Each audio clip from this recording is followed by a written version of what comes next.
এত টাকা? এটা কেন?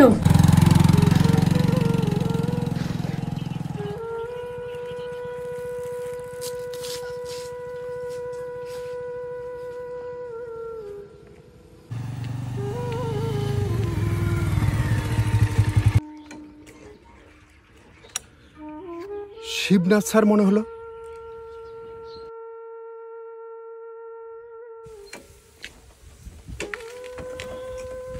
শিবনাথ স্যার,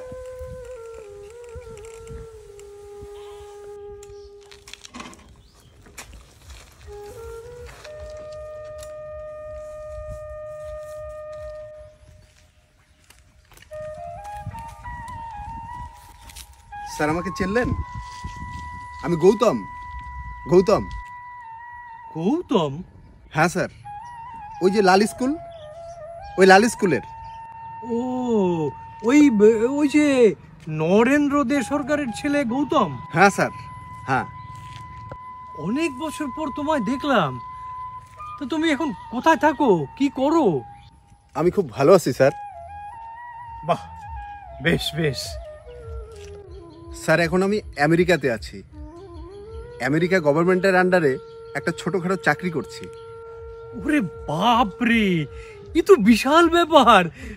খুব ভালো, খুব ভালো। সবই আপনাদের আশীর্বাদ স্যার।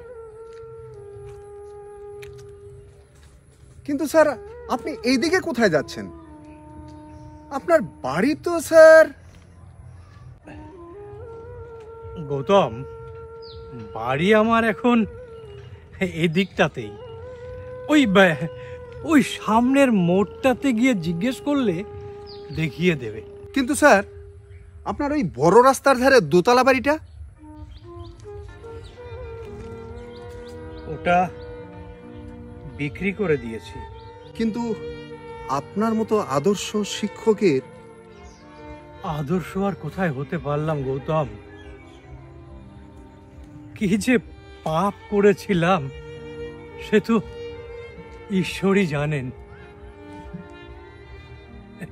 আদর্শই যদি হতাম। গৌতম, সময় পেলে একবার এসো ঘরে। আসলে কি জানো, প্রদীপের নিষ্ঠা থাকে অন্ধকার, বুঝলে?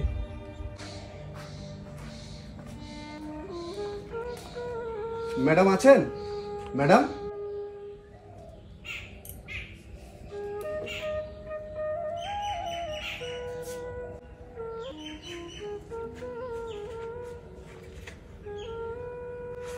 ম্যাডাম আমাকে চিনতে পারলেন? আমি গৌতম। চিনতে পারবো না? গৌতম, সুবীর, ইমাম, এদের কখনো ভুলতে পারি গো? এসো এসো, বসো। ম্যাডাম আপনি আমাকে পড়িয়েছেন 7 পর্যন্ত, আর স্যার পড়িয়েছেন মাধ্যমিক পর্যন্ত। শুধু পড়াশোনা নয়, কি করে আদর্শ মানুষ হওয়া যায় তাও শিখিয়েছেন। তখন চারিদিকে একটাই নাম, সুতপা ম্যাডাম আর শিবনাথ স্যার। কিন্তু ম্যাডাম, তোমার স্যার আর আমার এই দুজনের হাত দিয়ে কত ছেলে মেয়ে তৈরি করেছি আমরা। আর আমাদের ছেলে দীপু, সে একটা জানোয়ার হয়ে উঠল। ও ঋণের বোঝার জন্যই সে বাড়িটা বিক্রি করে দিয়েছি। সব টাকাও নিয়ে নিয়েছে। আর আমরা এই বাড়িতে চলে আসি। তুমি তো জানো গৌতম, আমরা প্রাইভেট স্কুলে কাজ করেছি, আমাদের কোনো পেনশনও নেই। দীপু এখন কোথায় ম্যাডাম? ও এখনো শ্বশুরবাড়িতেই থাকে। বসো, একটু চা বানাই। না ম্যাডাম, চা খাবো না। গরিব স্যার ম্যাডামের বাড়িতে চা খেতে কষ্ট হবে? এ কি বলছেন ম্যাডাম? আচ্ছা বানান। এই ব্যাগ দুটো নিয়ে যান। এর মধ্যে কিছু বাজার আছে, আর এর মধ্যে আপনার জন্য আর স্যারের জন্য কিছু জামা কাপড় আছে।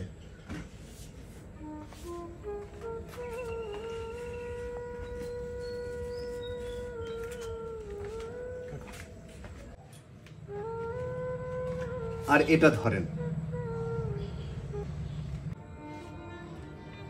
এটা কি?